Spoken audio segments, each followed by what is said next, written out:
Buenas, buenos días, bueno, ya tardes, noches ya, días. ¿Qué tal estamos? Hola, muy buenas Ichis, muy buenas Mar, muy buenas Maldita. Ya sabes que el programa de hoy va dedicado a ti, ahora lo explicaré. Siempre abrigado, ya sabes. De hecho, algún día saldré con la mantita, lo prometo. ¿Qué tal estáis? ¿Qué tal ha ido el fin de semana? ¿Bien? La cosa fresquita, pero bueno, ha ido bastante bien. Cansado, los peques dando guerra y trabajo. Tengo mucho trabajo, así que por aquí de relax, estás dibujando, no me extraña. Eso de, o sea, algún día Mar me dirás, estoy relajada, no estoy haciendo nada. Eso estará bien. No sé si existirá ese día.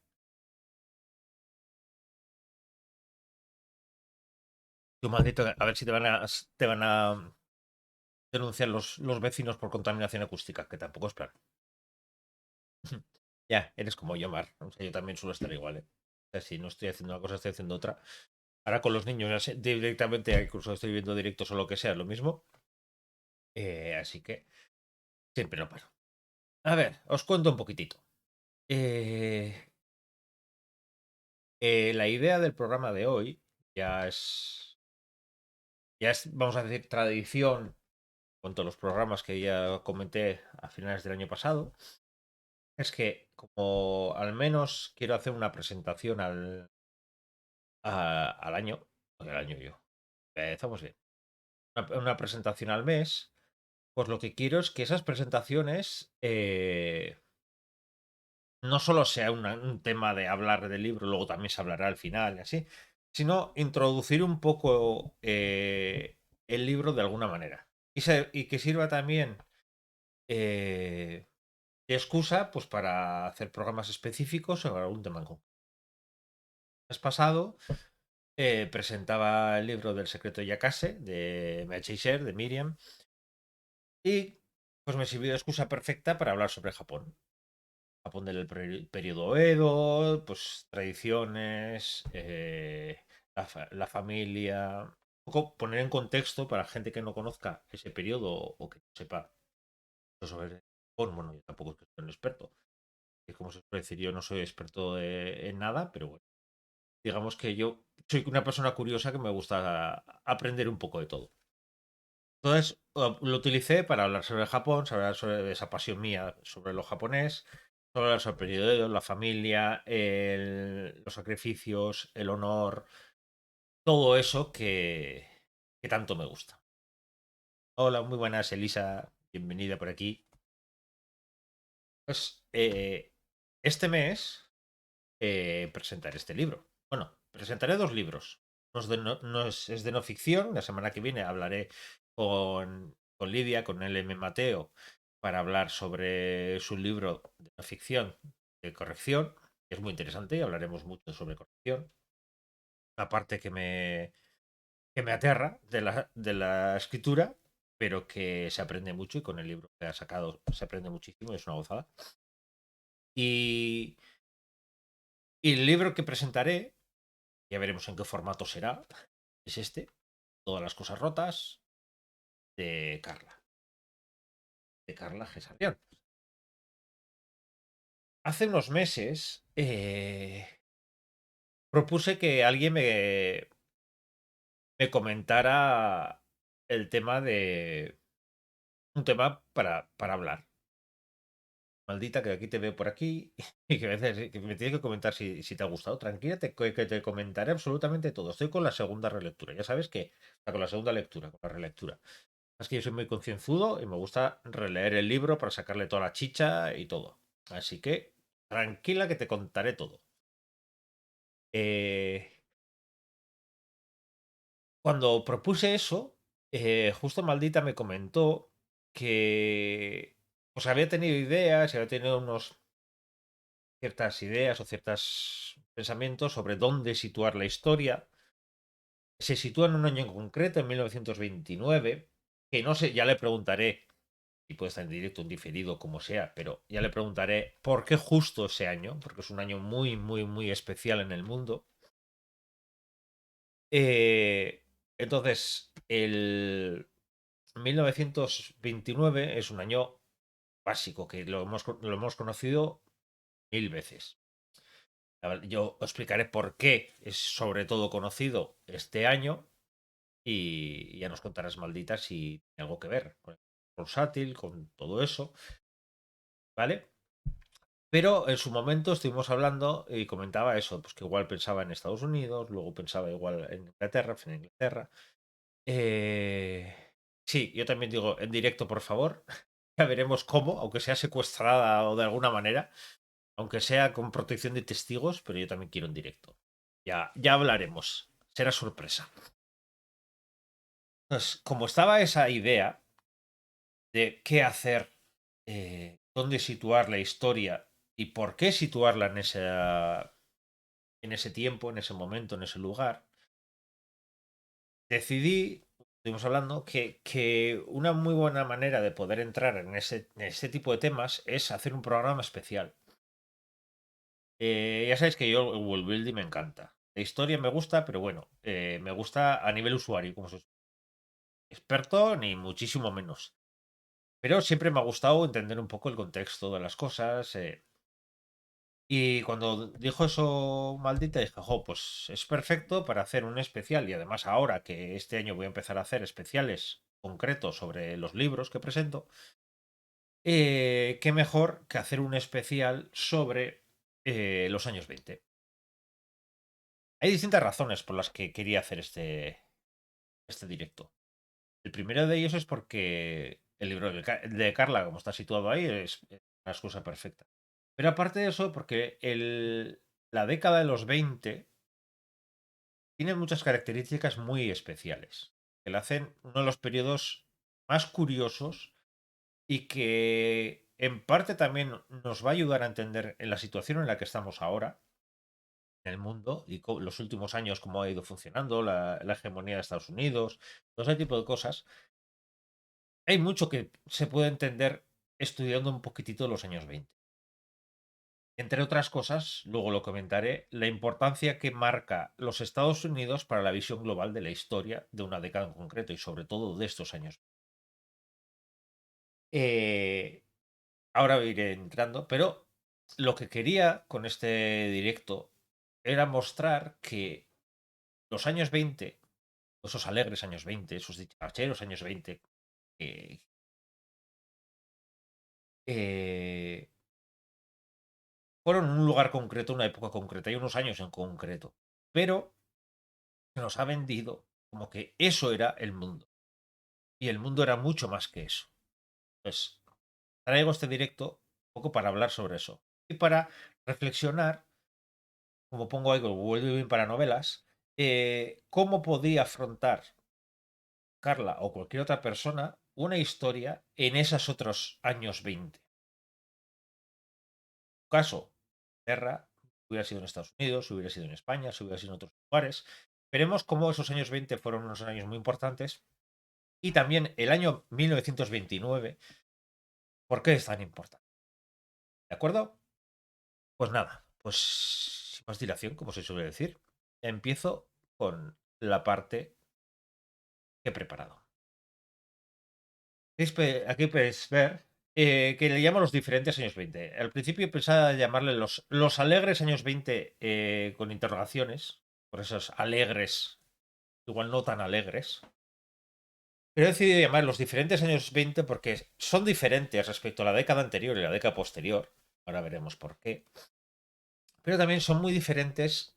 Que quería recalcar esa diferencia y eso que el mundo es muy amplio, las realidades son muy amplias y los años 20 son muy diferentes, depende de dónde lo sitúe. No solamente también dónde, también en qué estrato social, también en poder económico, mil cosas, pero dónde lo sitúe, ya simplemente el dónde lo sitúes ya marca por completo la historia.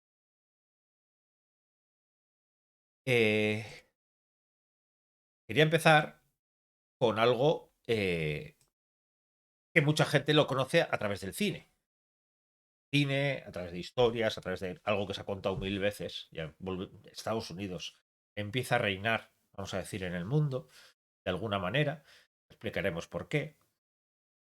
O intentaré explicar por qué dentro de lo poco que puedo saber yo o lo que he ido investigando, viendo, ¿vale? Pero aquí, por ejemplo, el Cotton Club, ya aunque no sepamos mucho de historia o así, el Cotton Club nos suena a todo el mundo. Cotton Club era un club muy importante donde pasaron grandes cantantes, donde se juntaba muchísima gente. También cosas curiosas, como por ejemplo Louis Armstrong solía tocar en el Cotton Club, según creo. Pero, claro, con las leyes raciales que había en aquella época todavía, porque todavía faltaban muchos años para aquella vez en la que esa mujer se sentó en el asiento, mujer negra se sentó en el asiento autobús en un asiento para blancos y eso, Rosa Parks, que no me salía el nombre, gracias maldita por el apunte. Todavía faltan muchísimos años para la década de los 50 en que empezó a pasar todo eso. Es el club de los bastoncillos de algodón. Sí, estaría bien soñar que era algo así, que había todo bastoncillos, todo algodón por todos lados, pero precisamente algodón no creo que hubiera. Ya sabéis también, en los años 20 de eso no hablaré, pero también los años de la ley seca. Claro, se puede hablar tantas cosas sobre estos años. Pero es eso, el Cotton Club. Eh, Seguramente si llega a ser otra década, si llega a ser otra anterior, la Primera Guerra Mundial y así, seguramente no conoceríamos tanto el Cotton Club. Normalmente conocemos mucho menos de Estados Unidos de aquella época, sí, la Guerra de la Independencia, lo que sea, pero cuando empezamos a conocer de verdad la historia y cuando empiezan a vendernos la historia de Estados Unidos y sobre todo empezamos a verlo en las películas, empezamos a entender todo eso y empieza a impregnar la cultura de Estados Unidos y su poderío económico y social, todo el entorno más occidental sobre todo, empieza en esta época, los años 20, y veremos por qué. Y uno de los que más suenan desde aquella época es el Cotton Club. Hola, muy buena Rafa. Bienvenido por aquí. Espero que te guste. Directo. Claro, los felices años 20, que veremos por qué eran los felices años 20, también fueron la década del crack de la bolsa. Explicaré un poquitito lo que he podido saber o lo que conozco yo de ese crack de la bolsa, que es bastante complejo, son muchas cosas. Pero como contraste, estaba justo aquí. Pongo otra vez el Cotton Club. Sabéis que aquí cenas a 1,50, el más famoso, todo, el lujo, el no sé qué, no sé cuántos. Y si pasamos al siguiente, vemos que esas son colas del hambre que había justo. Ya empezó en el final de la década de los 20, que sería el 29 con el crack de la bolsa, ahí fue el gran crack, pero luego la gran depresión de los años 30 iría un poquitito más adelante. Muy buenas, María Fornieles. Habéis venido hoy los dos. Qué honores. Por Dios. Rafornis. Eh, pues eso. Esta es una cola del hambre. Ya era más años 30 más que años 20, en el que ofrecían a personas desempleadas un café y un donut. Eh, entonces, ese contraste entre los felices años 20, los alegres años 20, pasó algo justo en los finales años 20 que rompió por completo el país y rompió por completo también parte del mundo. Y hablaremos sobre eso hoy. Pero también los años 20 las artes fueron muy importantes. Aquí tenéis una de las películas que más me fascina en lo visual, que la primera vez que lo vi me quedé, yo creo que casi como hipnotizado, la gran Nosferatu, gran expresionismo alemán, y, y es eso, o sea, esa cara, no sé, me llamó tanto la atención esa sensación de que el actor era el verdadero Nosferatu, que que luego en realidad luego se crearon historias y que en realidad era así, que muchas cosas sobre Murnau. Eh, pero ya digo que esto va a ser una pincelada de varias que hablaré sobre el arte, también en los años 20, porque yo creo que es importante hablar sobre todo el contexto, no solamente político y económico, sino también afrontar un poco el tema del arte para darnos cuenta que esta década es una década muy importante y que pasan muchísimas cosas. Como os decía antes, la excusa es esta. Eh, Todas las cosas rotas de Carla, que justo nos arranca en 1929, en Inglaterra entre guerras. He pedido entre guerras que muchas veces los alegres años 20 nos los vendieron, ya veremos, sobre todo por Estados Unidos, pero la gran mayoría de, de gente, y en muchos libros de historia, y muchos... se lo suele resumir así, el periodo de entreguerras.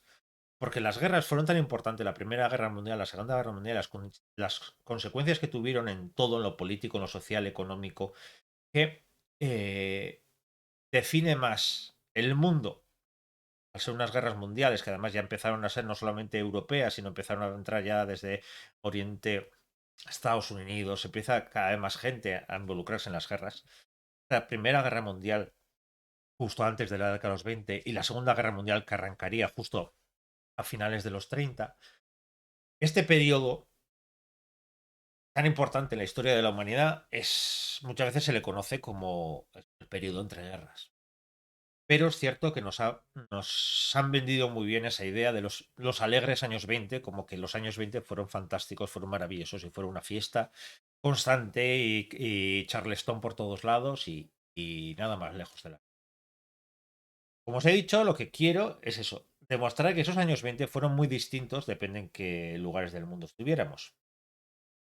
Pero a la vez tiene mucha importancia las artes, ciertas artes, veremos, he visto Murnau, pero el cine tiene mucha importancia, ocurre cosas muy importantes en esta década, en el cine.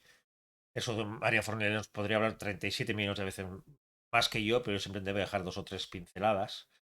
Eh, Luego eso, y luego la importancia que tiene el escoger una época concreta y el world building, el entorno social que ocurre en una historia, lo importante que es a la hora de luego narrarla bien. O gente que os animáis a escribir historias en un mundo concreto, en un lugar concreto, en un contexto histórico concreto. Claro, ese mismo histórico concreto lo que hace es condicionarnos mucho la historia, para bien y para mal. Voy a hacer caso a Rafa, voy a ver un poco.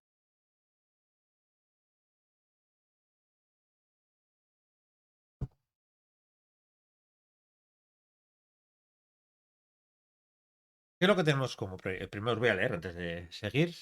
El cine nos vendía como los alegres años 20, exactamente. El cine nos ha vendido muy bien esa época para entenderla, pero luego les faltaba el final de los años 20 y sobre todo nos ha vendido muy bien los años 20 concretos. Luego, en parte de la alegría de la música de esa década era por ser periodo entre guerras. Sí, la gente necesitaba en algún momento desconexión de su vida dura. Exactamente. Pero ¿qué es lo que pasa? Esa imagen que tenemos de los alegres años 20, principalmente del charleston, del jazz, de esa alegría, de esos clubs, de esas vestimentas, de esos coches, sobre todo se daban más, también en Europa, en algunas zonas de Europa, pero sobre todo se daba más en Estados Unidos. Hay que tener en cuenta que lo que sería el centro de Europa estaba destrozado por una guerra. Claro, en un mundo destrozado por la guerra, donde había que pagar unas deudas impresionantes, donde había que reconstruir, donde había que llorar millones y millones de muertos que hubo, gente lisiada, una auténtica salvajada, países destruidos, separados, todo eso. Es cierto que había parte de eso, la música para revivir, pero es cierto que la mayoría de esa imagen que nos han vendido es de Estados Unidos, que no cayó una bomba allí. Sí es cierto que vinieron a Europa al combate, pero también luego veremos cómo les vino muy bien a nivel económico y que esa imagen de los alegres años 20 principalmente es porque en ese periodo de entreguerras, después de haber pasado la Primera Guerra Mundial, en Estados Unidos la bonanza era muy grande. el subidón económico que tuvo, social, fue tan grande que había muchas ganas de celebrarlo. Pero luego pasó el 29 y veremos qué. Pero es eso. Salimos de esa Primera Guerra Mundial.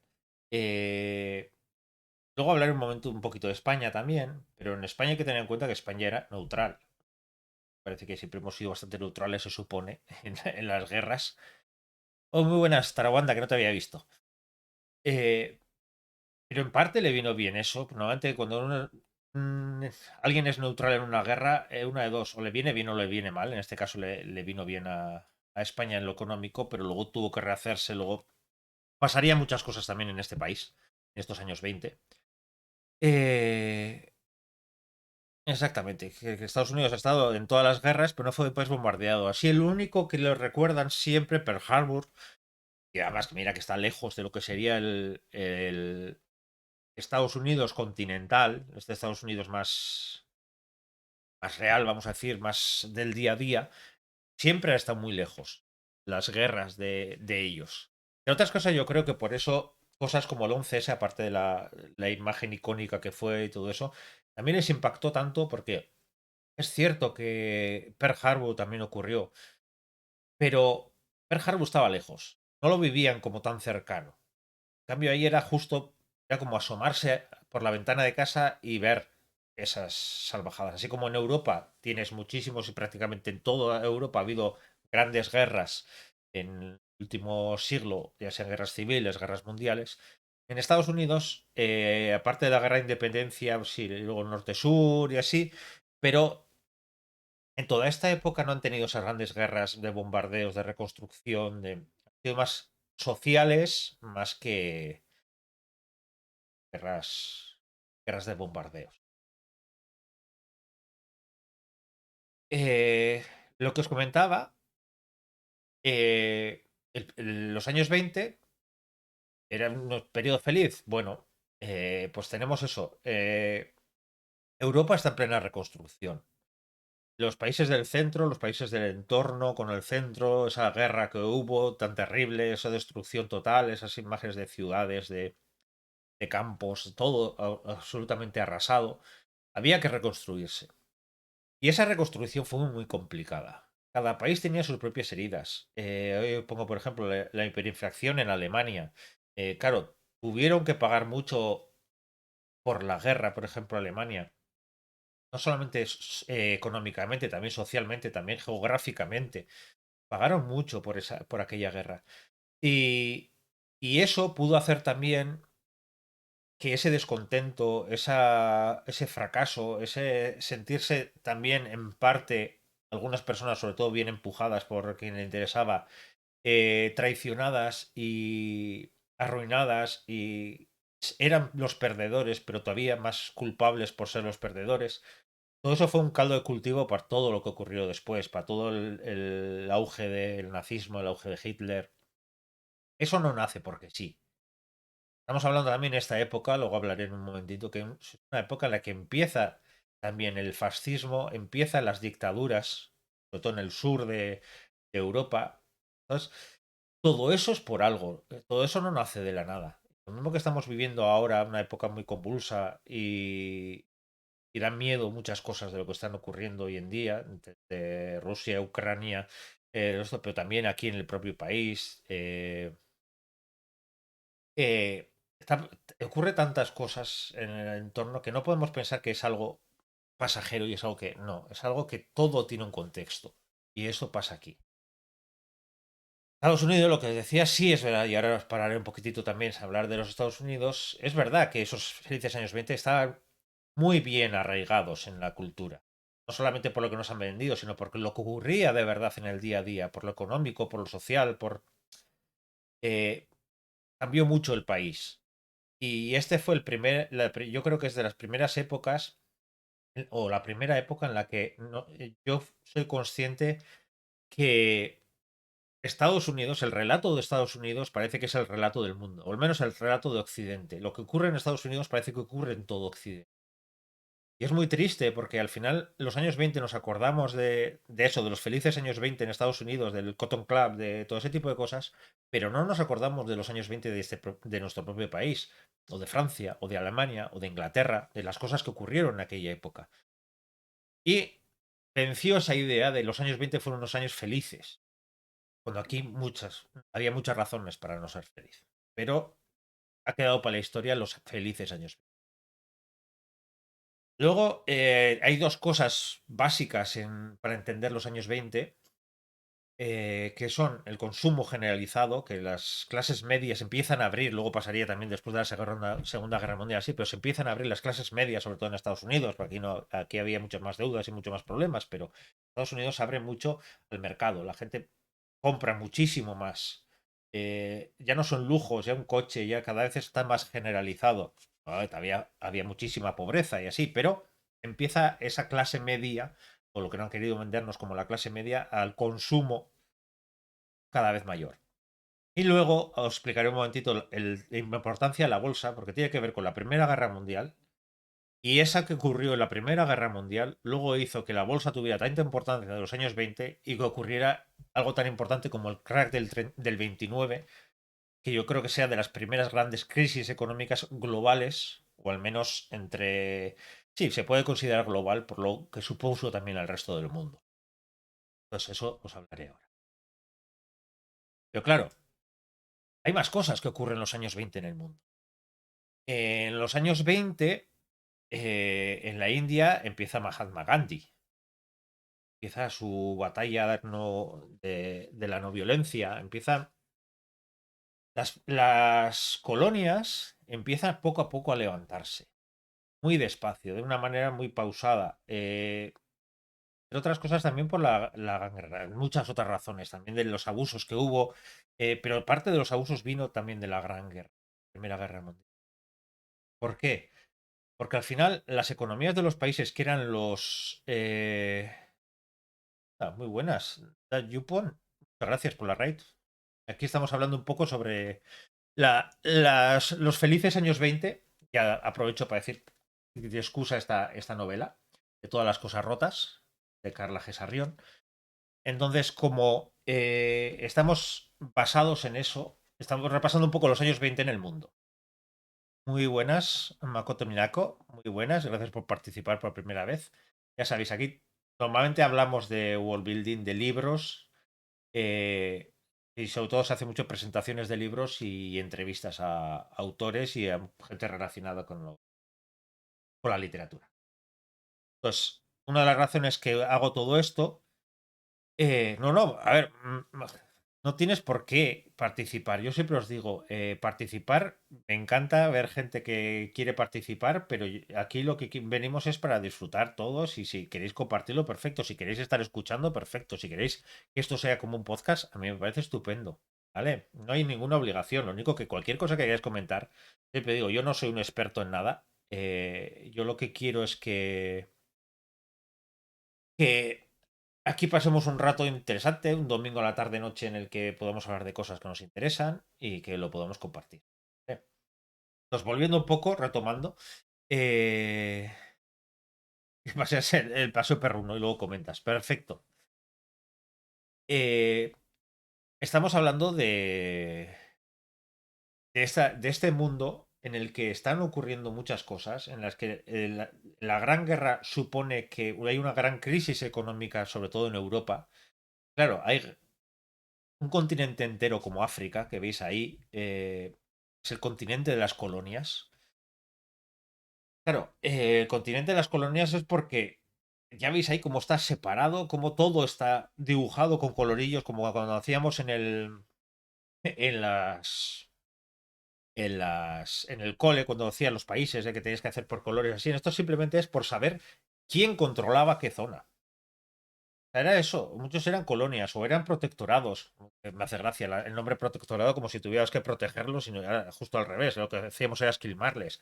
Muchas de las guerras, el propio dibujo de los países. los propios países los decidimos desde Europa, con todo nuestro esto moreno, de decir, mira, pongo una raya de aquí a aquí y de aquí a aquí, porque esta parte va a ser para ti, esta para ti y esta para ti. Aquí ves el reparto, principalmente Inglaterra, eh, Francia, pero también vemos pues en la parte algo que lo poquito que quedaba de España, que luego también hablaremos un poquito de esa parte de España. Pero ya veis que todo está dividido y todo está dividido por los europeos. Entonces, exactamente, dividían los países como una tarta.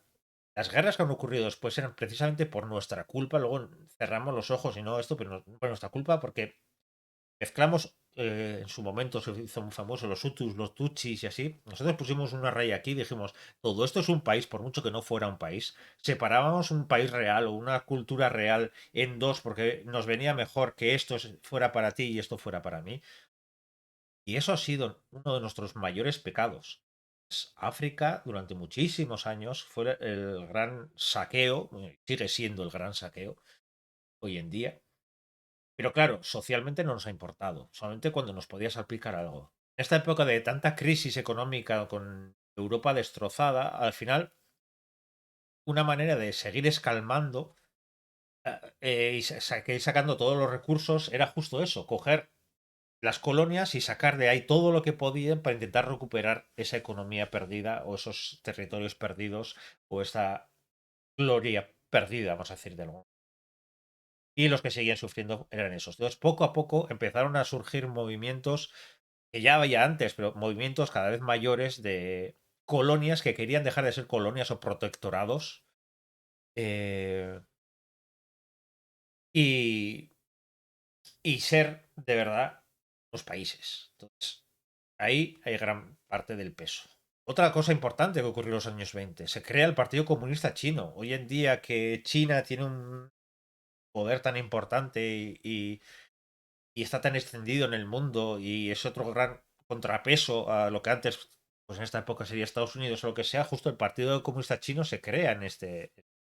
También la firma de la Unión de la URSS, la época de Lenin, los distintos, la Unión de Repúblicas Socialistas, que era en mi época que aprendíamos así, la Unión de Repúblicas Socialistas Soviéticas, justo en estos años 20 se firmaron, después de las guerras, de la propia guerra rusa, eh, como se unieron unas cuantas, crearon la URSS, todo lo que supondría luego ese también, esa URSS en la geopolítica mundial, incluso hoy en día, aunque es Rusia, desapareció la URSS y volvió Rusia, pero esa geopolítica, lo importante que ha sido, pues la URSS se firma en esta época. También una transición de Lenin, que fue más el que llevó todo eso a la Unión, la Revolución Rusa y todo eso, pues hacia Stalin.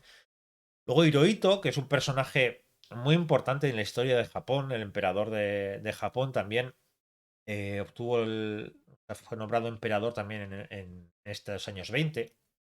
Hizo que un lugar como Japón, que nos puede parecer tan pequeño y tan lejano, se convirtiera en una de las mayores economías del mundo, una de las mayores flotas navales del mundo. Luego ocurrió Hiroshima, Nagasaki y todo eso, pero bueno, para que entendamos un poco el contexto. Y lo que os decía, que África pues seguía siendo eso, pero lo mismo que os decía Mahatma Gandhi. Mahatma Gandhi, la India también era colonia, colonia de- del Reino Unido y poco a poco empezó Mahatma Gandhi en los años 20 su lucha y más adelante, ya hacia los años 40 y así fue cuando empezaron a hablarse más, pues aunque fuera todavía protectorado de Gran Bretaña, pero es cierta independencia y luego el resto de países. Pues en esta época estamos viviendo. Entonces, la primera visita que voy a hacer tres concretas a lugares. La primera es el Reino Unido. Claro, el libro hay que hablar del Reino Unido. Y vamos a entender el contexto. Estamos eso, en una crisis posguerra mundial, una crisis bestial. He puesto simplemente unos pequeños datos sobre eh, no me acuerdo si eran 7 millones de tropas movieron el Reino Unido, 1.200.000 muertos, 40.000 millones de dólares en gasto militar. Pero son cifras que son tan bestiales que no nos podemos hacer la idea de lo que supone a nivel. económico, social, político en un país como Reino Unido, además, que no es que me digas que es un gran país, estamos hablando de toda Europa, no, no. Aquí simplemente he puesto el foco en el Reino Unido por la novela, pero esto se podría repetir de Francia, qué decir, de Alemania, de la zona de los Balcanes, de Grecia, de tantos sitios durante la Primera Guerra Mundial que, que es muy importante el entender en qué contexto está. Claro, ¿esto que lleva? Una crisis económica bestial. Una crisis económica, perdona un momento, qué casualidad, me acaban de tocar la puerta y parece que ahora mismo vengo.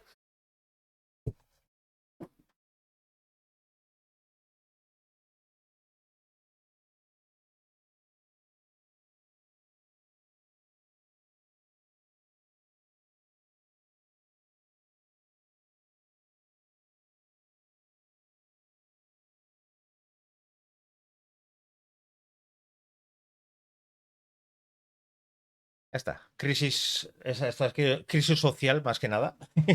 No, ha sido simplemente que estaban por ahí y se nos habían ido. Mago de Baby, muchas gracias por seguirme. Tampoco ha sido Putin, que yo sepa. No, no ha sido ningún problema. Ha sido simplemente que habían salido hace unas compras y se había olvidado las llaves. Ha dicho, perdón, perdón por romperte el directo. No pasa nada. Rara Rasputin. No pienso cantar. Todavía tengo más vergüenza y no voy a cantar a Rasputin. Aunque creo que todos los que tenemos ya cierta edad nos acordamos de Rara Rasputin. No, no, y tampoco es el vecino del otro día. No, es que se han puesto de acuerdo para boicotearme un poco los directos.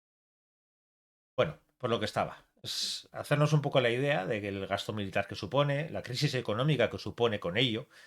Claro, el Reino Unido de las mayores potencias también que tenía el carbón.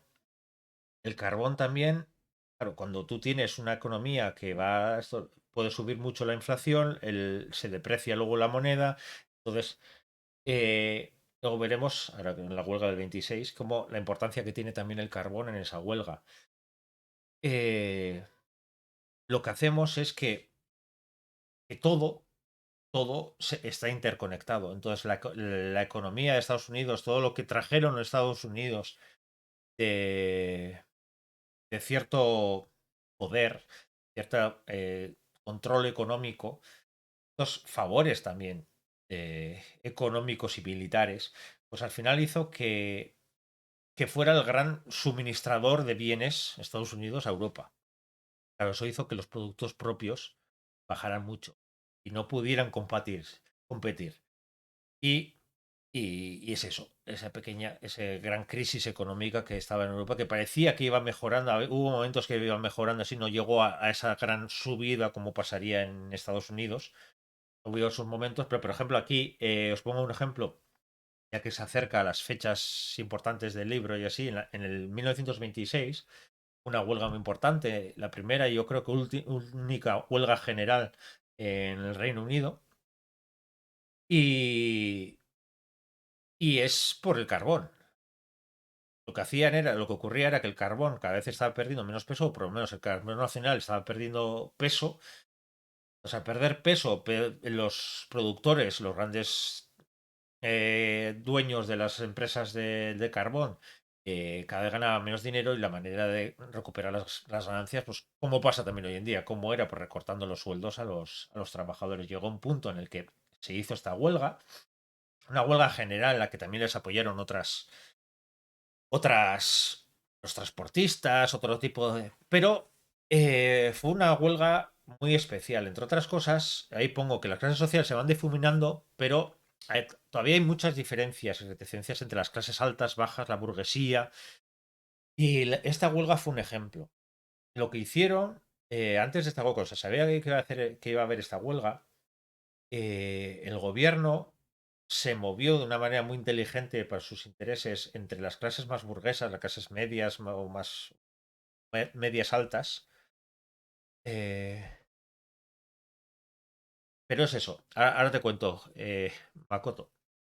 eh, es, fue una huelga especial porque lo que se empeñó el Reino Unido es que el suministro no fallara en ningún momento y lo que hizo fue meter a mucha gente, muchos burgueses, comprarlos, vamos a decir, vendiéndoles la imagen equivocada de la huelga, de cara a que se inmiscuyeran en la huelga, pudieran asegurar, incluso trabajando, para que se pudieran inmiscuir en todo eso y que no tuviera el éxito que podía haber tenido. Eh, entonces ocurrió esa huelga. Leí un texto antes de que el propio Churchill, que en aquella época creo que era de de ministro de Economía, o no, todavía no era. Incluso decía que no le parecía justo que los sindicatos tuvieran el mismo poder que ellos a la hora de poder contar la verdad de lo que estaba ocurriendo. Entonces, fue una huelga muy importante a nivel social. Tan importante que claro, en- dentro de lo que siempre ha sido muy tradicional el Reino Unido, pues esto hizo que se moviera mucho las masas sociales y entre otras cosas, pues en 1929, debido también a la crisis económica y todo, los laboristas llegaron a ganar el poder. Espera que os leo un momento. Me acuerdo de decir, no se corta, pero al indagar y buscar información para plasmar en tu libro, ¿qué tan difícil es plasmarlo a la hora de contarlo en tu novela? A ver, depende también lo que quieras meter y yo estoy aquí explicando un poco el contexto. Claro, si por ejemplo es lo que voy a ir metiendo ahora en las pequeñas pinceladas. Si tengo batallas, pues en su momento, ya hablaremos de esta novela, que también hay cierto de esto entre distintas clases sociales. Si el problema económico, si hablo sobre la huelga, si hablo, claro, si entro en temas concretos, sí hay que meterse más en la historia. Si lo que hago es contar una historia eh, vamos a decir, en un contexto concreto, pero que no está tan influenciado por la historia, pues igual no tanto. Simplemente no meter la pata, el decir que pues eso, que había un gran auge económico justo en el momento que había mayor crisis, o decir que pues eso, pues por ejemplo, en la época de luego hablaremos de Estados Unidos, de la Gran Depresión, pues que no, o sea, justo donde todo el mundo era feliz y así, ese tipo de cosas, pero no tiene tanta importancia eso. Y le dice que los huelgas del carbón en el Reino Unido han sido siempre muy duras. Sí, las huelgas han sido muy duras siempre. Los derechos sociales en Reino Unido, ya los que tenemos ciertas canas, nos acordamos de la época de Margaret Thatcher, aunque éramos pequeñitos, de esas grandes luchas sociales, de todo lo que ocurría. Eso marca mucho, marca mucho. Creo que a mí, a nivel humano y personal, ese tipo de imágenes a mí me han marcado siempre, esas imágenes de crisis social, de huelgas, de lucha obrera y todo eso, siempre me ha llamado. Eh, que soy un chaval, sí, bueno, ya chaval me queda poquito, ¿eh? Pero bueno, maldita tengo miedo porque él sabe muchísimo más que yo, pues para nada. Eh, No, no, me niego a que yo sé yo lo que era antes. Yo soy hacer que va a hacer las preguntas. Ya negociaremos tú y yo, mal.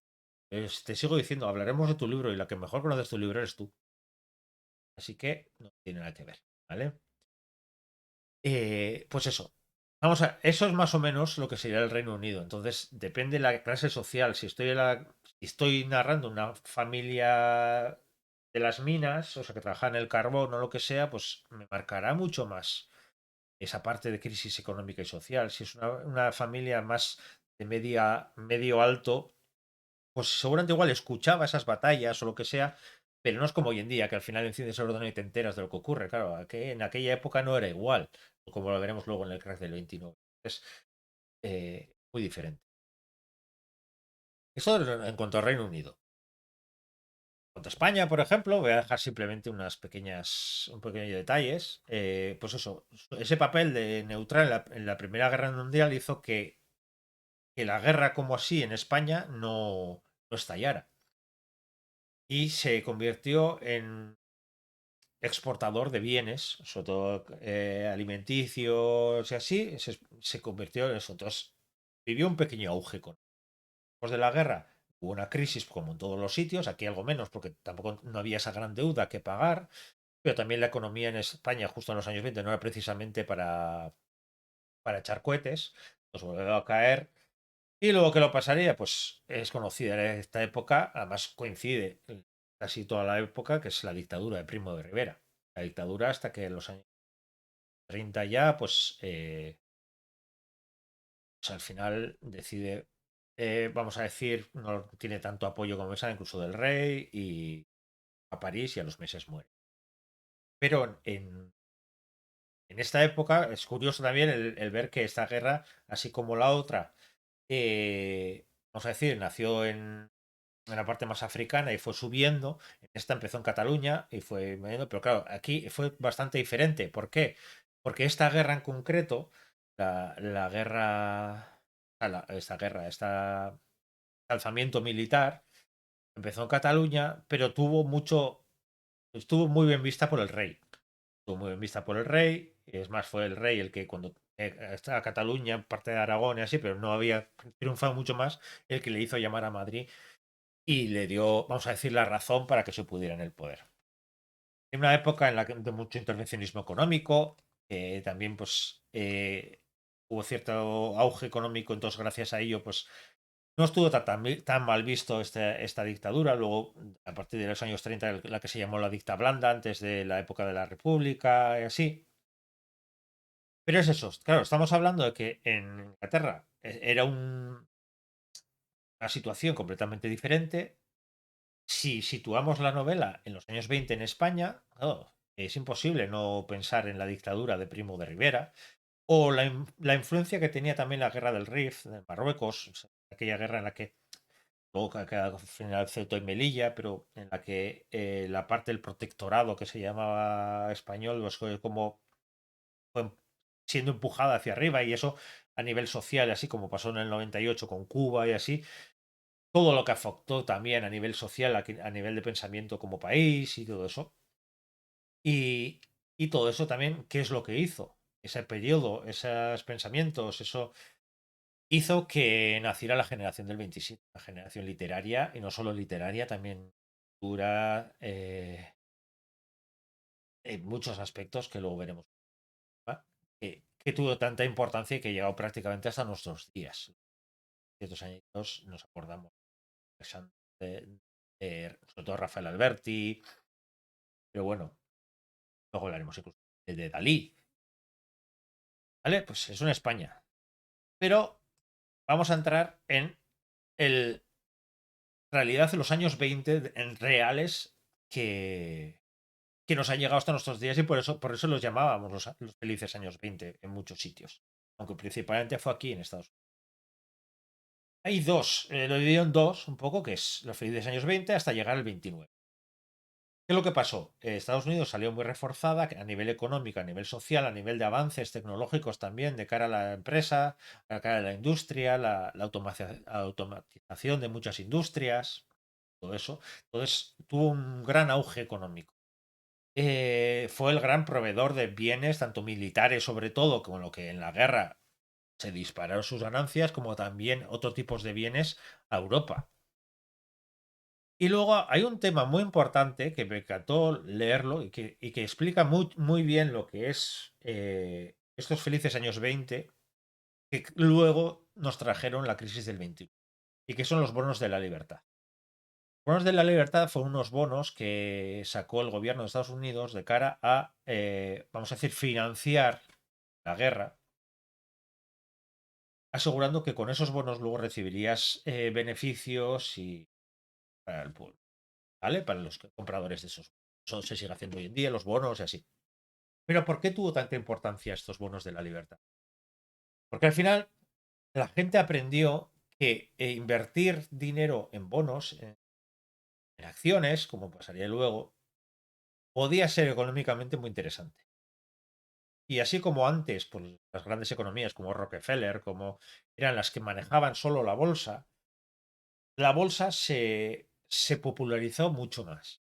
Y mucha más gente quería invertir en bolsa, viendo que había ido también los bonos de la libertad, que por qué no iban a hacer lo mismo con la bolsa. Por eso que se vendieron muchas acciones, que los precios de las acciones subieron muchísimo más en realidad de lo que debería haber sido, precisamente por ese boom, por esa ansia por ganar dinero en la bolsa. Se veía un negocio muy, muy fácil y nada complicado y por supuesto, claro, gente con dinero que podía invertir y sin sudar podía conseguir beneficios. Y consiguió muchísimos beneficios.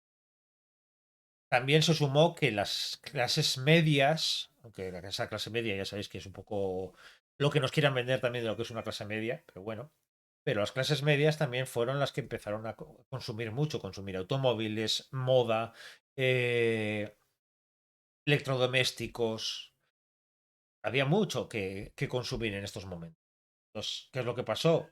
Se disparó la economía. Y aquí es uno de los mayores logros que empezaría pues, con la conquista de Estados Unidos, así, pero que más nos ha llegado hasta hoy en día, que es justo el sueño americano. Aquí empezó mucho de ese sueño americano de que cualquier persona, por de muy bajo estatus que tenían, esa idea que te venden de que una persona con poco dinero, con un sueño, con algo, podía escalar bien a nivel social. Así como otros sitios, la burguesía, sí, puede tener tanto poder aquí, siempre nos han querido vender que en Estados Unidos no era así. ¿Vale? Entonces, ese sueño americano es donde todo aparece. Dice, los bonos de Estados, si tienes pasta, es una inversión segura a largo plazo, exactamente. No son inversiones en las que consigues un pelotazo, vamos a decir, pero es una inversión segura. Entonces, esos bonos de la libertad fueron unos bonos del Estado para la guerra, que luego pasó también en la Segunda Guerra Mundial y muchos otros aspectos se han hecho. Entonces, ese sueño americano era muy fácil venderlo, porque era decir, tú tienes cierto dinero, donde sea poco, has trabajado o lo que sea, pero puedes invertirlo en bolsa, puedes disfrutarlo, puedes comprarte electrodomésticos, puedes ir subiendo, escalando, escalando, escalando, y ya no hay tanta diferencia entre clases sociales y tú estás escalando y ya has conseguido ese sueño americano. Eh, estás odiando porque lo que más odié fue buscar, sí, para aprender sobre ropa. Esa es otra, por ejemplo, las novelas también cuando cómo vestir para una fiesta. Claro, no es lo mismo el día a día que para una fiesta, no es lo mismo clase baja como clase alta. Se ve muy bien, maldita, hablaremos justo en el inicio de tu novela. Cómo presentas a tu protagonista, vamos a decir casi no voy a decir harapienta, pero sucia, con ropa vieja y lo que está viendo enfrente de su casa. Pues eh, ese contraste es justo lo que pasa mucho en esta época. La moda de las 20 yo también considero que es una moda muy chula, es una moda que tiene mucha gracia y tiene, no sé, es un look muy específico para esa época. Casi ves esto y reconoces la época, así como luego otras épocas igual no tanto. En esta época sí. Exactamente, Lisa, que además es eso importante, que en Estados Unidos había mucha facilidad para el crédito. Sigue habiendo facilidad también, ¿vale? Y después de esta crisis, puesto, pero en esta primera crisis pasó eso también. Cuando eh, tenías mucha facilidad primero para endeudarte, para conseguir dinero, cuando explotó el crack del 29 llegó la gran recesión. Y como no hemos aprendido, luego vendría Lehman Brothers, luego vino todo lo que ha venido y lo que hemos vivido nosotros en 2008 y todo ese tipo de cosas, ¿vale? Pero todo eso llega. ¿Vale? Por aquí, que os lea, ¿sabes lo que es una manga de casquillo? Ni idea. Pero bueno, pero está bien saberlo, oye. Pues eso. Entonces, ese es el sueño americano. Pero ¿qué es lo que pasó? Llegó el 29, el año 29, para ir cerrando la década, esa década gloriosa de fiestas, de Charleston, de jazz, del Cotton Club, del lujo, del sueño americano, de los préstamos disparados, llegó y esa burbuja estalló en 7 días. Aquí lo que pasó es que llegó un miércoles en octubre, eh, eh, creo que el miércoles el 23 de octubre de 1929, que la bolsa de repente cayó un 7%. Luego al día siguiente también siguió cayendo. Y que es el que se conoce sobre todo el jueves negro. Hay gente que conoce más el jueves negro, otros el martes negro, los dos son brutales. Pero para entender lo que pasó es que era tal la burbuja que de repente todo estalló. Eh, las acciones que tenía la gente perdieron el valor, ya veis, en un solo día perdieron un 7%, pues que luego siguió cayendo y cayendo y cayendo y cayendo. Entonces, fue bestial. Eso que supuso, pues también, que los propios bancos no pudieran la gente no podía pagar los créditos. Como podía pagar los créditos, los bancos se arruinaron, se cerraron no sé cuántos bancos. Lo mismo que nos suena a 2008, pues parecido, pero vamos a decir de una manera bestial en esa semana, en esa que ocurrió todo eso. Pasó el miércoles, el jueves siguió cayendo la economía de una manera muy bestia. Luego, viernes, lunes, bueno, sobre todo viernes, así, las grandes economías en el sentido de gente como Rockefeller, gente grandes pudientes, lo que hicieron fue inyectar muchísimo dinero, comprar muchísimas acciones, sabiendo que muchas veces era a pérdida, porque querían levantar eso, esa burbuja no podía explotar del todo, porque al final se iba todo el país al garete. Inyectaron ese dinero, pero llegó luego el martes negro y terminó de caer. Entonces, ese impasse, mini impasse que hubo de días así, pero en realidad es una gran caída, no sé cuánto, o sea, una auténtica burrada lo que cayó la economía, la bolsa. Imágenes como esa que veis ahí es la gente que salía a las calles para entender qué es lo que estaba pasando. Es lo que decimos en internet. Hoy en día es muy fácil, está cayendo la bolsa de Nueva York o el Nikkei está cayendo ahora un 10% y a los 2 segundos tienes alertas en el ordenador, tienes todos los telediarios hablando, tienes... Aquella época no, aquella época era la época del periódico, la época en la que pues la radio, algo, y y claro, la gente salía a la calle a enterarse qué estaba pasando. Salía a la propia bolsa. Creo que hay unos grandes dispositivos de seguridad de la policía y así a la bolsa para que la gente no entrara. Estaba arruinando en segundos, en minutos, y no entendían qué es lo que estaba pasando. Les habían asegurado que la economía iba de maravilla, que era la época de esa gran burbuja de que todo había que se podía invertir mucho dinero y cayó todo. Y con eso empezó la Gran Depresión. La Gran Depresión, sobre todo, sería a partir de 1930, de los principios, sobre todo, de los años 30 y así, y comenzó esa Gran Depresión que para Estados Unidos, que está acostumbrada a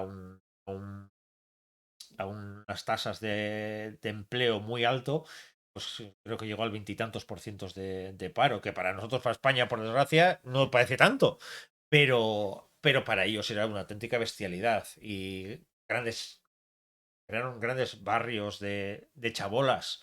La gente no podía pagar absolutamente nada. Y hubo grandes zonas de chabolas.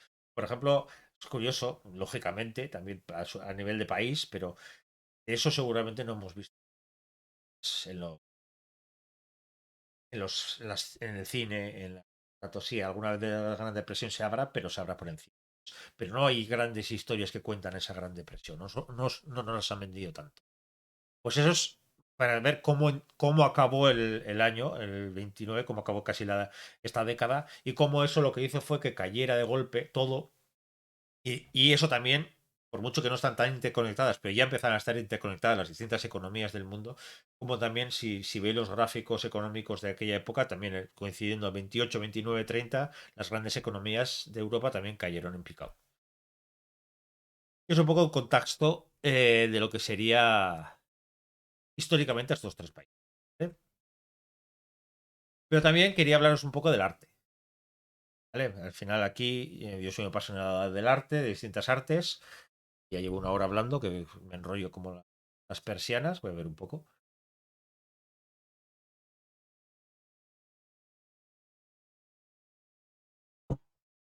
En el arte ocurre, como decíamos, en la política, en lo social y todo, que es el periodo de crisis, el periodo de entreguerras. Pero se empezaban a mezclar muchos estilos y lo que hace es que sea una época muy rica. Eh, Ya veis, el arte abstracto todavía seguía habiendo, y hoy en día sigue habiendo mucha gente que es más realista o así, pero el arte abstracto empezó ya a explotar por completo. Este cuadro creo que era de Kandinsky, no me hagáis mucho caso tampoco. Que he puesto de fondo creo que era de Vasily Kandinsky. Eh, pues eso, el arte abstracto. Empieza el surrealismo con dos grandes figuras, así que se me esto, Dalí en España y Frida Kahlo. Pues en estos años es cuando empiezan a despegar. Eh, Otro de los temas importantes Eh, Rafa, te tienes que ir. Vale, me alegro. Muchas gracias por estar por aquí, ¿vale? Un abrazo grande. Pues eso, empieza el cine sonoro, que ahora veremos. En música también, eso, el jazz vive una época muy gloriosa, el Charleston, lo que decía el arte, el abstracto surrealismo, y en España nacerá, luego veremos un poquitito lo que sería la generación del... Eh, en pintura hay esos dos movimientos, vamos a decir, más rompedores, o muchos más, pero así que reconozcamos a simple vista, que sería el arte abstracto y el surrealismo. Aquí más o menos empiezan a convivir. Este es un cuadro de Salvador Dalí, pintado además en los años 20, por mucho que Salvador Dalí tuvo una época, o sea, desde esta época hasta el final, el surrealismo, él fue el surrealismo, puede decir. Si habéis visto vídeos suyos, los que habéis visto presentaciones, también algún día, mira, ya que estabas por aquí antes, no sé si María, estarás por aquí, esa imagen, esa creación suya de puro marketing de lo que era el surrealismo y su propia imagen como surrealismo. La verdad es que Dalí fue un personaje impresionante. Lo que os decía, pero también al otro lado del charco, otra autora que también el surrealismo en distinta manera, pero también muy importante, que sería Frida Kahlo, pues también nacería, vamos a decir, en esta época. Luego, claro, cosas tan importantes como el cine, eh, arranca el cine sonoro con esta película, con el cantante jazz. Eh, Claro, algo que nos dice cine sonoro, es decir, claro, es que cine sonoro sí, es cuando nace el cine sonoro. Empezamos a oír. Exactamente, mira, Makoto, pues aquí la tienes. Esta creo que fue la primera, o menos la que ha llegado a la posteridad como la primera película sonora de cantante de jazz. Claro, esto supuso tal revolución que hay una película que a mí me encanta, que es Cantando bajo la lluvia, que plasma muy bien esta época, de lo que podría haber supuesto, lo que supondría para mucha gente.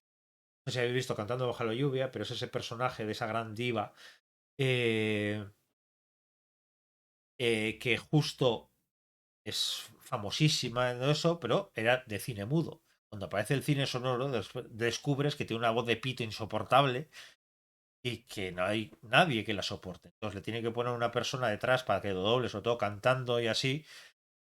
Y da ese choque entre esa gran estrella que era estrella porque no se le escuchaba y cuando se empieza a escuchar es otra persona la que de verdad cantaba. Y a mí me encanta, yo coincido contigo, Makoto, y para mí es de mis favoritas. Yo tengo, si me tengo que decir un top 10, vamos a decir, de películas que me han marcado y que siempre me han gustado, una de ellas aparte por la banda sonora y así, Cantando bajo la lluvia. Pero es justo eso, el imaginarnos que el cine no se escuchaba y de repente se escucha. Actores, aparecían esos maravillosos carteles que aparecían explicando lo que estaba ocurriendo y de repente se empieza a escuchar. Y tú te hacías una imagen de la voz y de repente aparecía esa voz.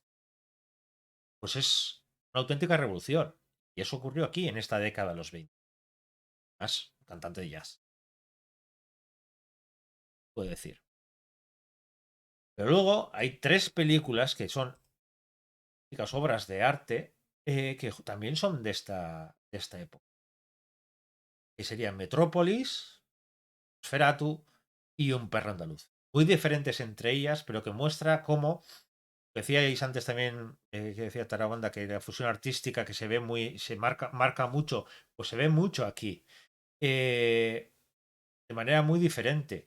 Tenemos el Nosferatu de Brunau, tenemos ese expresionismo alemán, su gran esencia, esos planos de la sombra, del ser acercándose esos dedos larguísimos, visualmente es impresionante. Es decir, de Metrópolis.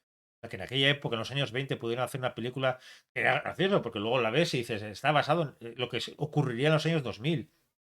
Pero pero también la importancia que tiene lo social, porque tienes la parte, los ricos y los pobres y ese tipo de cosas se veía en Metrópolis, y esa visión del futuro y de robots, en los años 20 estamos hablando.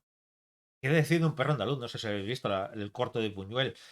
Es impresionante ese corto y esa mezcla, además, lo que decíamos de la fusión artística, esa mezcla de un gran creador como Buñuel con otro gran creador como Dalí en muchas escenas, la del burro en el piano, la de las hormigas en la mano, eh, y esta escena icónica del ojo que todavía me sigue dando grima cada vez que la veo. eh, es que está tan bien hecha, parece increíble que esté en los años 20 que da mucho miedo. La escena esa, que sí, justo como se ve ahí, le abre el ojo y la otra mano, y no lo he puesto, me parece un poco violenta, pero.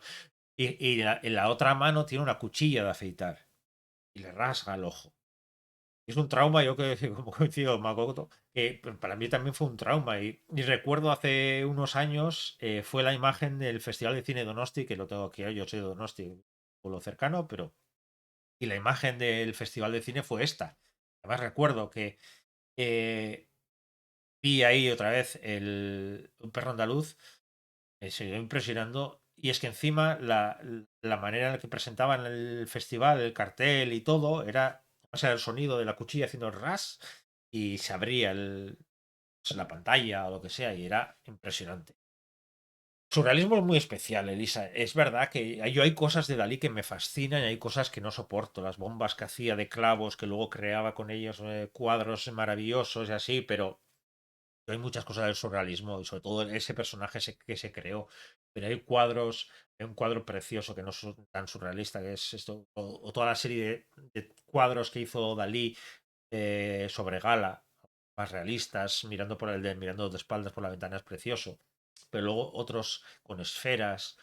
Yo, un recuerdo muy bonito que tengo de Dalí es que yo no soy nada creyente, nada cristiano, mis padres sí lo son.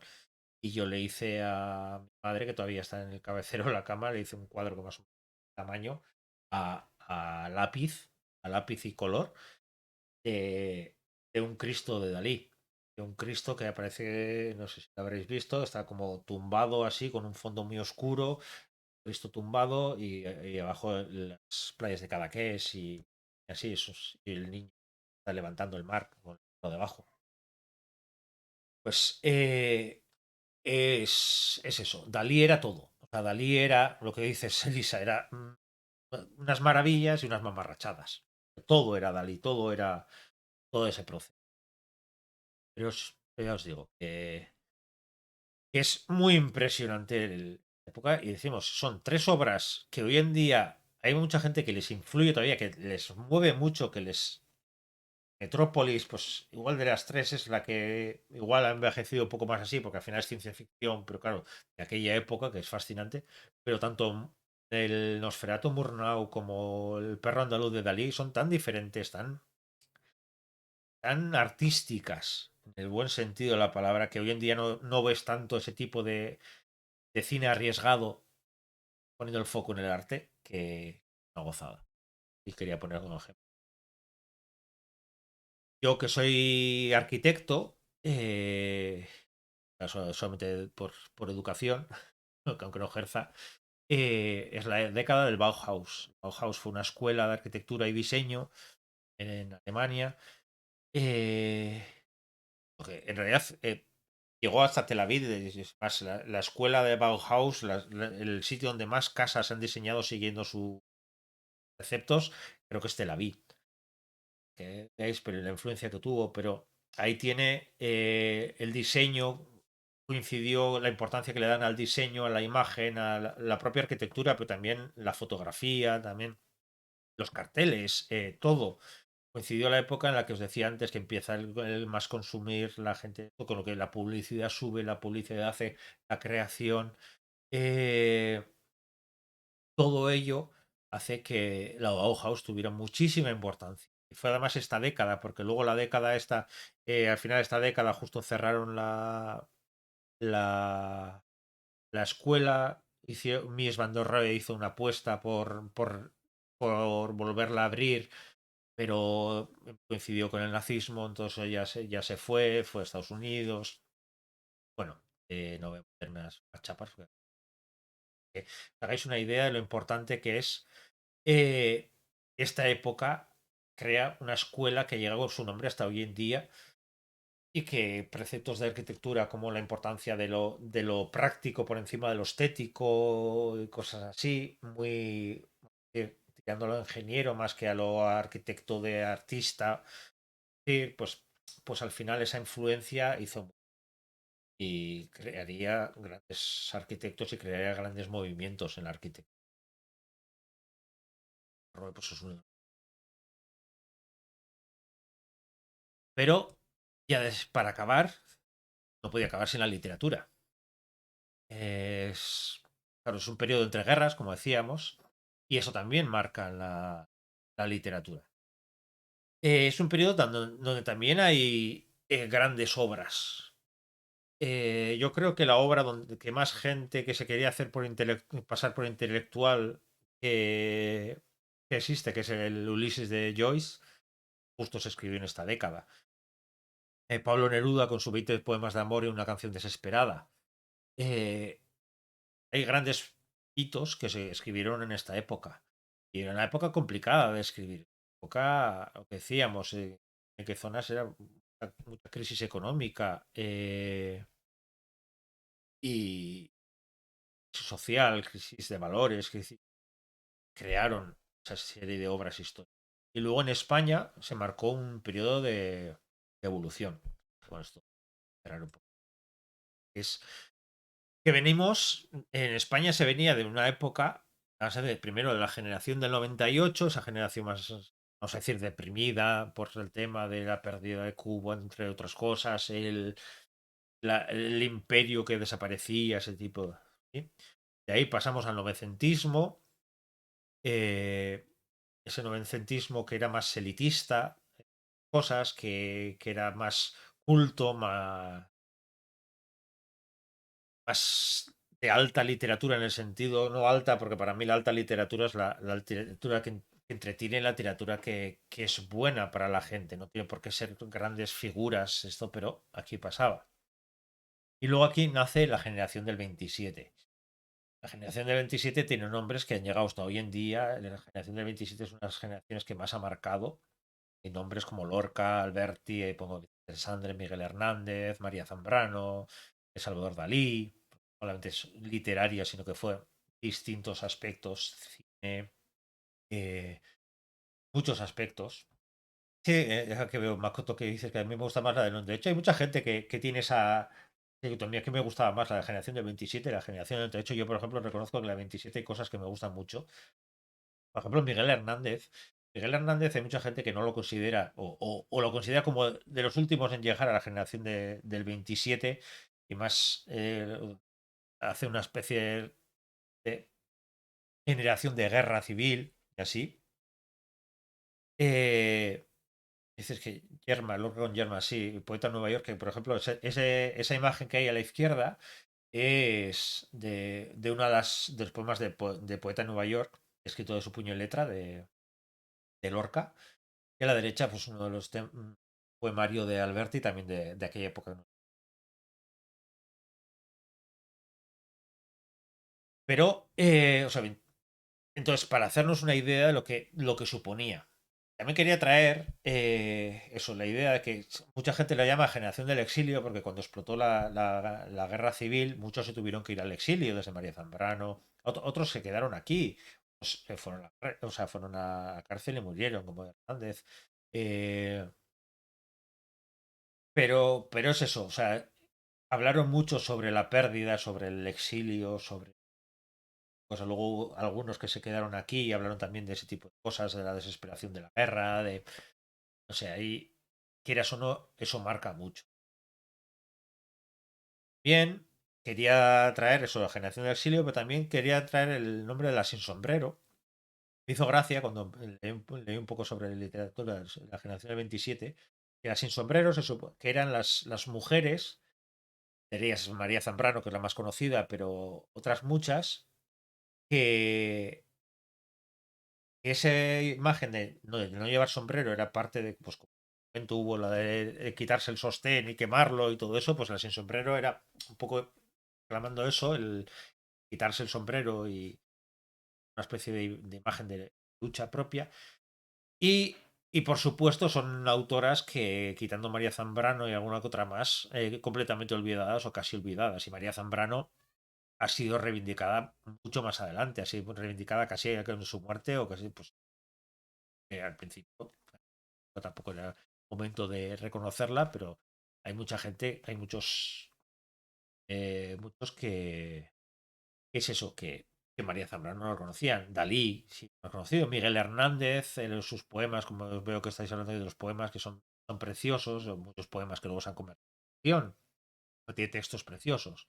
Alberti, Alberti también en el exilio, Alberti también luego tuvo también su faceta política, pero también muy interesante, Vicente Alexandre, ¿vale? Pues es una generación también que marcó mucho, que ha marcado mucho las letras en España y que nació aquí.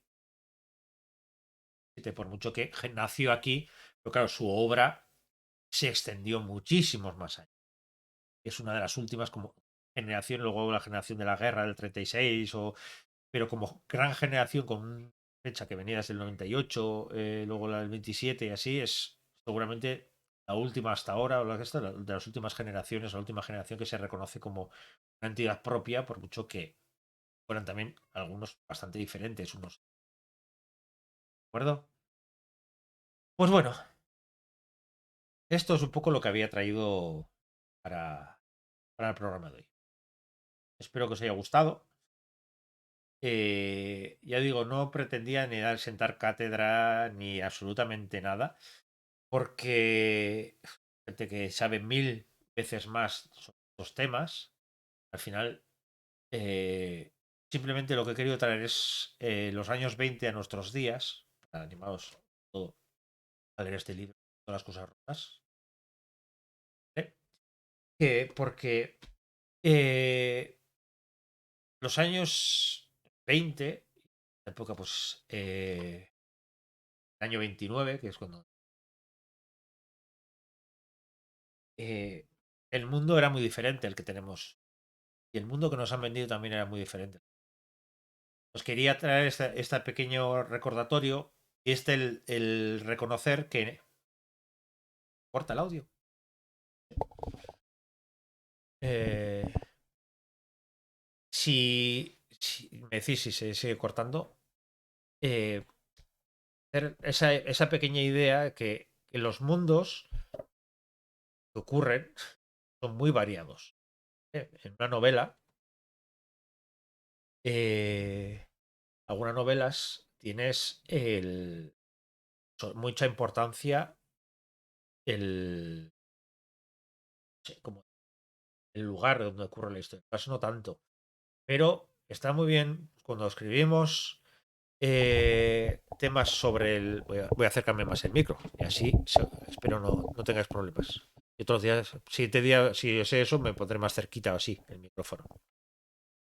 Lo que decía, que al final, si vemos una novela que ocurre en un momento concreto de la historia, no tiene, lo que te decía antes Makoto, no tiene por qué mostrar toda la historia, pero sí es el contexto de que de lo que ocurre en este mundo, de lo que ocurre en el mundo en esos momentos, de dónde venimos y a dónde vamos. Venimos de una Primera Guerra Mundial y acabamos la década con la gran crisis del 29 y empezar por Estados Unidos, por ejemplo, la Gran Depresión y en Europa también, unas crisis económicas brutales que traerían el fascismo, que traerían, pues eso, tenemos la dictadura aquí, en Italia ya empieza la dictadura de Mussolini, y luego traería también todo el nazismo. Me parece muy triste cuando cogemos un trozo de la historia, lo separamos de ahí, intentamos, esto es lo que pasó y ya está. No, venimos de una época, pasamos a otra, la gente no se volvió loca de repente.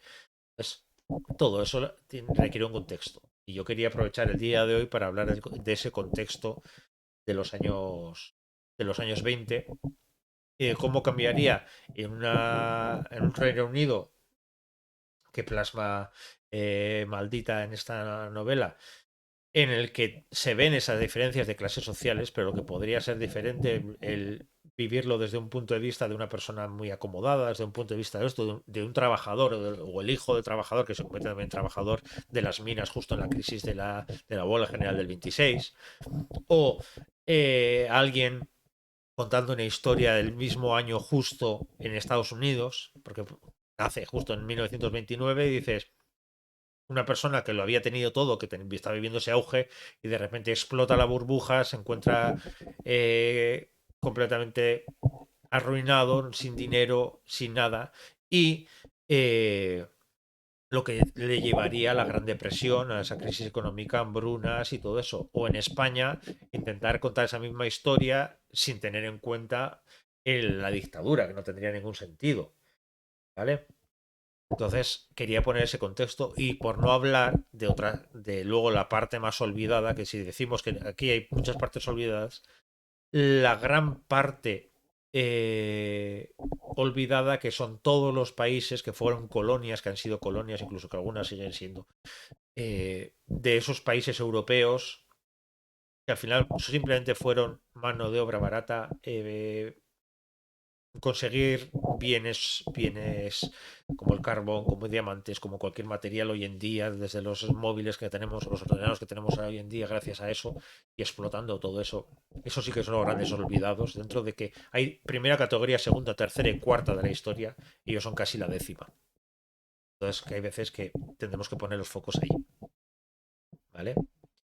Y os leo un poquito. Mientras tanto, si tenéis alguna pregunta, yo no sé si podré responderla, pero bueno, a mí me ocurre con la primera y sobre todo con la segunda me cuesta leer sobre ello, sí.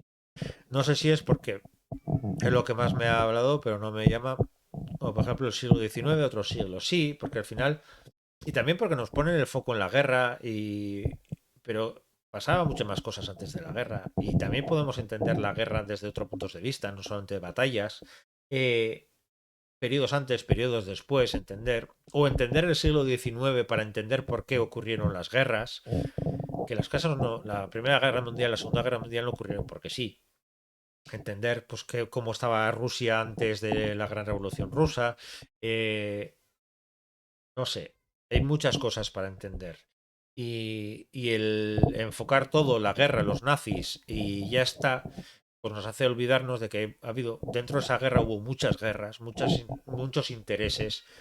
¿Por qué? Ponemos el foco siempre aquí, pero luego tenemos la guerra del Pacífico entre Estados Unidos y Japón, tenemos lo que ha llegado hasta nuestros días, esa Guerra Fría, luego, la OTAN, pues si al final nos ha traído a lo que estamos ahora con Ucrania, ¿vale? No, mi micrófono está quietito, así que no sé lo que será. Igual es la señal de que me están haciendo desde la cocina que, oye, que tienes que cortar, que toca cenar. Pero bueno, pero es eso. Lo que quería era un poco traer esos años 20 al canal y hablar sobre eso. ¿Vale? Si tenéis alguna pregunta me decís. Y si no, solamente deciros, recordaros que el domingo que viene vendrá Lidia LM Mateo con su libro sobre la corrección de no ficción, escrito por Cazador de Rata. Bueno, Cazador de Rata, voy a ver en la web porque Cazador de Rata creo que ya se llama solamente Cazador. Pero yo desde que siempre he conocido como era Cazador de Ratas la editorial, ahora es Editorial Cazador, simplemente se llama. Yo para que no metáis esto. Pero es una novela que se llama Pesadillas de estilo que producen urticaria y os recomiendo que vengáis porque Lidia es maravillosa y aparte hablaremos mucho de corrección y así. Maldita, ese mejor te lo digo porque no me lees. Que sí te leo, que sí te leo. Otra cosa que me dé vergüenza. Te leo, ¿vale? Entonces la semana que viene tendré a Lidia, el M. Mateo. Si queréis el libro de ya está para comprar en Cazador, tanto físico como en ebook. Y la semana siguiente veremos cómo, todavía estamos en negociaciones, esto es como los grandes contratos de los futbolistas y así, estamos directo aquí hablando con Maldita para veremos cómo haremos, pero presentaremos dentro de 2 semanas, dentro de 2 domingos, este libro. todas las cosas. Te lo recomiendo mucho, de verdad. Le tengo con la intriga a la pobre porque todavía no le he dicho que me ha parecido el libro, pero ya te contaré. Pero ya sabes, me gusta leer los libros dos veces antes de decir mi opinión, tanto en reseñas como en vivo, ¿vale? Pues nada, muchísimas gracias a todos los que habéis estado aquí, la gente que ha venido en el raid, a todo el mundo. Ha sido un placer. Eh, es lo que supone para mí el que haya tanta gente que se anime a verme, que se anima a este ratito que tenemos los domingos de estar hablando de temas en concretos y cualquier cosa que queráis, algún tema en concreto, espero que me lo comentéis y yo sé que estoy abierto para todo lo que queréis decir. Entonces ya os puedo decir que esta semana tenemos esto, la que viene a Lidia, la siguiente tendremos la presentación del libro, la siguiente hablaré de las lecturas de febrero, por supuesto hablaré otra vez de las rotas y demás libros. Y en marzo ya os puedo adelantar que las 3 primeras semanas ya están montadas. O sea, si os digo con antelación, el primer domingo de marzo hablaré sobre malos mitológicos, vamos a decir. Porque te voy a traer una novela de Mar Hernández, ya os hablaré sobre ellas. Tiene La Hermandad de los Dragones, tiene una saga y que tiene una serie de malos que me encantan y así. Y voy a traer malos mitológicos en el sentido seres mitológicos que podemos integrarlos en las novelas como malos, que no tiene por qué ser siempre orcos, diablos y cosas así, sino que hay muchos seres en todo el mundo que podrían inspirarnos mucho para crear ese mal, esas hermandades malvadas que podemos crear en nuestras historias. La segunda semana, todavía estoy emocionado, voy a entrevistar a Jesús Cañadas. Voy a entrevistar a Jesús Cañadas aquí en directo, el segundo domingo de marzo, y hablaremos sobre todo de Dientes Rojos, que hablé ya el fin de semana pasado, sobre esa obra que es impresionante, pero no solamente hablaremos sobre ellas, hablaremos sobre obras anteriores, hablaremos de su proceso de escritura, de cómo crea esas historias y sobre todo poniendo el foco en Dientes Rojos tan brutales y a la vez también escritas y hablaremos de terror y, y merece mucho la pena conocerlo. La siguiente ya será cuando traiga a Mar Hernández para presentaros su Hermandad de los Dragones, que ya va por el tercer libro, pero hablaremos sobre todo el foco en ese tercer libro, pero hablaremos también de los anteriores y de todo lo que está haciendo, porque es una saga que es muy, muy... ¿Vale? Entonces, así ya tenéis una idea del próximo mes y pico, lo que vamos a tener cada domingo. ¿Vale? Pues nada, lo dicho. Muchísimas gracias por estar aquí. Muchas gracias por darme. Eh, gracias por todo. Gracias por el apoyo. Gracias, Makoto, por animarte también a participar. Ya sabes que aquí lo que cada uno quiera, yo encantado. Y si solamente queréis escuchar, yo también encantadísimo. Lo único que quiero es eso, hablar de las cosas que me gusten y compartir esas cosas con vosotras y con vosotros. Y sobre todo, eso, cuando vienen entrevistas, cuando vienen presentaciones de libros y todo eso, pues que conozcáis un poco más a las autoras, los autores y las personas que están detrás de esos libros que nos encantan. ¿Vale? Pues lo dicho. Ahora me voy a cenar. Espero que cenéis también vosotros. Gusto. Un abrazo muy grande. Un abrazo maldita, que lleves tu libro, todas las cosas rotas. Ya sabes que este está dedicado a ti, no solamente por la temática, sino porque te lo prometí hace tiempo. Lo he dicho, espero que te haya gustado, espero que os haya gustado a todos, a todas, y nos vemos el domingo. Grande, y hasta la siguiente.